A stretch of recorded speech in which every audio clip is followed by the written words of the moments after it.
그게 제 잘못이냐고요!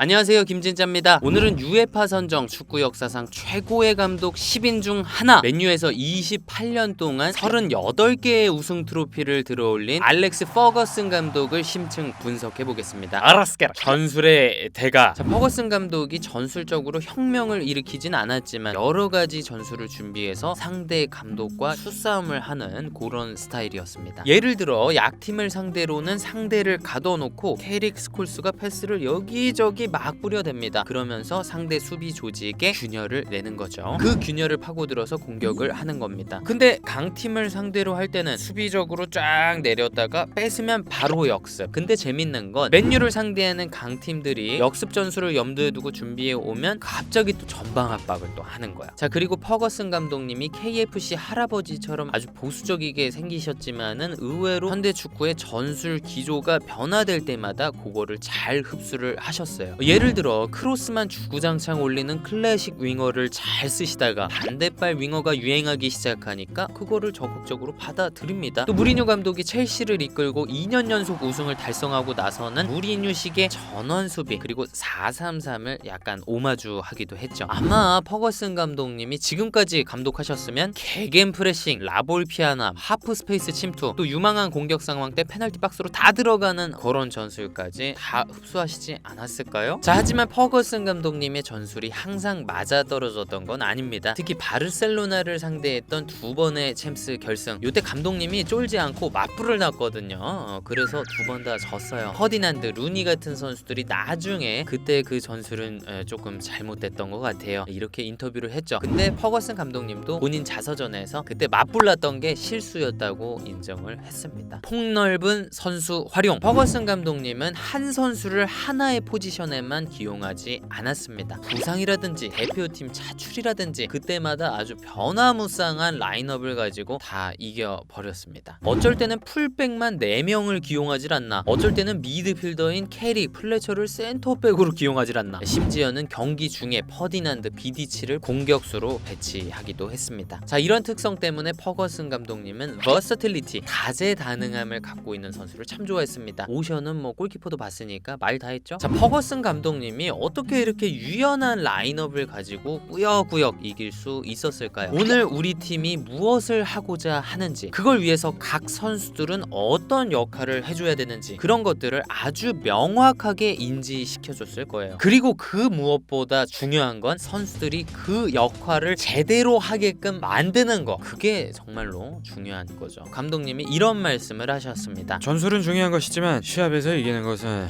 인간입니다.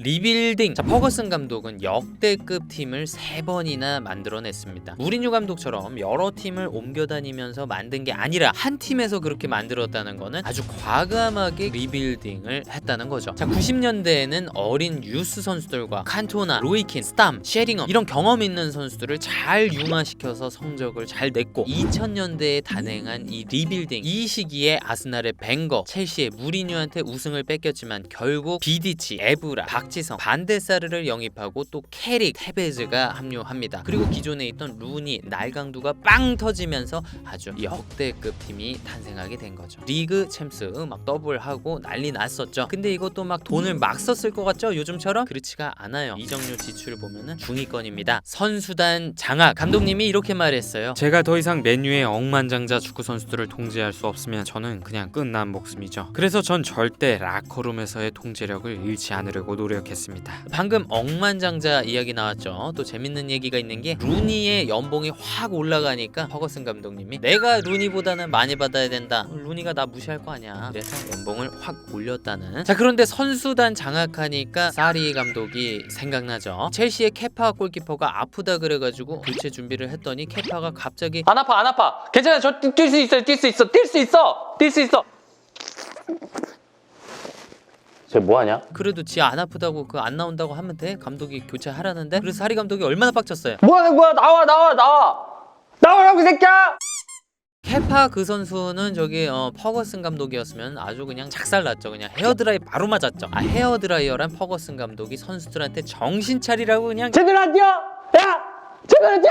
바로 얼굴 앞에서 막 얘기했던 그걸 얘기합니다. 그런데 퍼거슨 감독님이 그 헤어드라이어를 하다가 다른 사람을 보면은 이렇게 씩 웃었대요. 이게 뭡니까? 다 계산된 행동이라는 겁니다.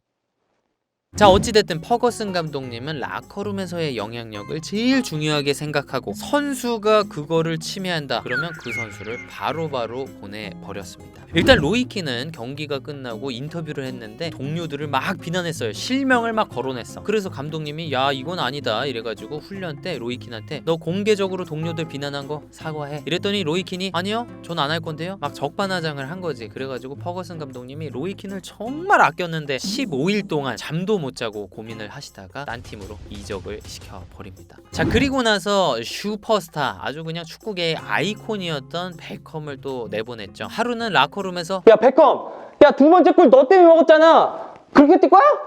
그랬더니 베컴이 가만히 있질 않고 그게 제 잘못이에요?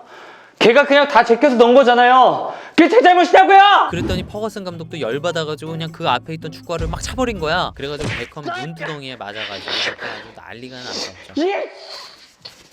그 사건이 있고 베컴은 레알로 이적을 하게 되죠. 그렇다고 퍼거슨 감독님이 선수들한테 맨날 욕만 하고 소리만 질렀던 건 아닙니다. 옛날에 맨유의 에이스였던 에릭 칸토나 그 선수가 관중한테 그 유명한 쿵푸킥을 날렸었거든요. 그 쿵푸킥 때문에 모든 사람들이 칸토나한테 욕을 하기 시작했습니다. 퍼거슨 감독님은 비난을 감수하고 칸토나를 따뜻하게 감싸줬습니다. 그 이후로 칸토나가 아주 맨유에 아주 그냥 충성을 다했다고 하죠. 자, 그리고 제가 옛날에 퍼거슨 감독님 자서전을 읽었었는데 거기에 선수단 장악을 위한 아주 개꿀팁이 나옵니다. 뭐냐면 선수들이 다 비슷한 시기에 계약이 끝나면 이게 단체 행동을 할 수가 있잖아요. 그러면 우리 뭐 다 안 뛸게요. 우리 뭐 다 이적할게요. 뭐 이런 식으로 할 수가 있잖아요. 그러니까 이 계약 기간을 할 때 다 선수들마다 다 다르게 끝나도록 팀워크. 옛날에 한 다큐에서 봤는데 퍼거슨 감독님 사무실에 이런 사진이 있다고 합니다. 이게 옛날에 뉴욕에서 엠파이어 스테이트 빌딩 지을 때 인부들 사진이라는데 근데 딱 보면은 저분들이 11분입니다. 그래서 감독님이 선수들하고 1대1 개인 면담을 할 때 저 봐라 저 11명이야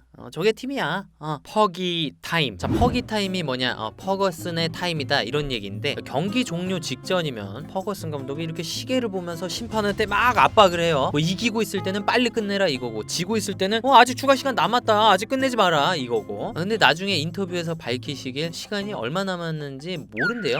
그냥 심판 압박하려고 하는 거래. 실제로 퍼거슨 감독님의 마지막 시즌 1, 2, 2, 3 시즌에 BBC가 통계를 냈대요. 그랬더니 맨유가 지고 있을 때 평균 79초의 비공식 추가 시간이 주어졌다고 합니다. 관찰력. 자, 퍼거슨 감독님은 감독의 자질로 관찰력을 자주 꼽습니다. 선수들을 자세히 들여다보는 거 그게 정말로 중요하다는 거죠. 그래서 옛날에는 감독님이 훈련을 막 이렇게 직접 시켰는데 어느샌가부터는 야 코치들 너네가 훈련 진행해 난 지켜볼게 이러면서 꿀을 빨았다. 그게 감독님이 생각하기에 지금까지 내린 결정들 중에 가장 좋았던 결정이었다고. 자, 맨유에서 엄청난 성공 신화를 써내려갔던 감독님이 2013년에 끝내 은퇴를 하게 됩니다. 은퇴를 왜 했냐고요? 또 애처가셔. 아내 때문에 했답니다. 아내분의 시스터분이 이제 돌아가셔가지고 아내분이 집에 혼자 계신 시간이 많았던 거예요. 그게 좀 마음이 아파서 평생 동안 본인한테 헌신을 했던 이제 아내한테 시간을 쓰겠다.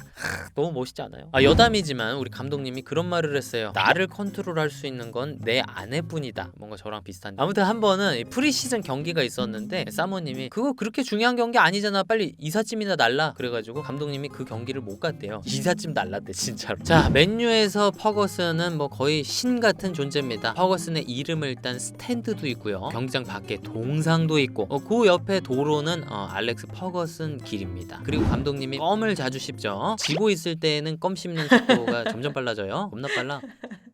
아무튼 그 마지막 경기 때 씹었던 껌이 경매가로 6억에 낙찰이 됐답니다. 네, 오늘은 여기까지입니다. 저는 또 다음 축구 컨텐츠에서 뵙겠습니다. 감사합니다. 뿅. 그건 그냥 상대팀이 제껴서 걔가 잘 넣은 거잖아요. 왜 저한테 그래요? 잠깐만 근데 너무 그 개그맨 그 사람 같아. 오정태 씨? 나 베컴 따라하는 건데?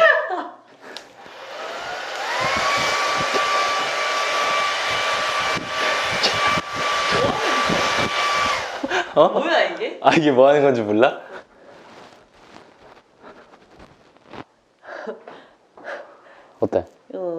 가발 쓰기 전에 잘생겼어? 어? 잘생겼죠? 이 정도면 잘생겼지 뭐.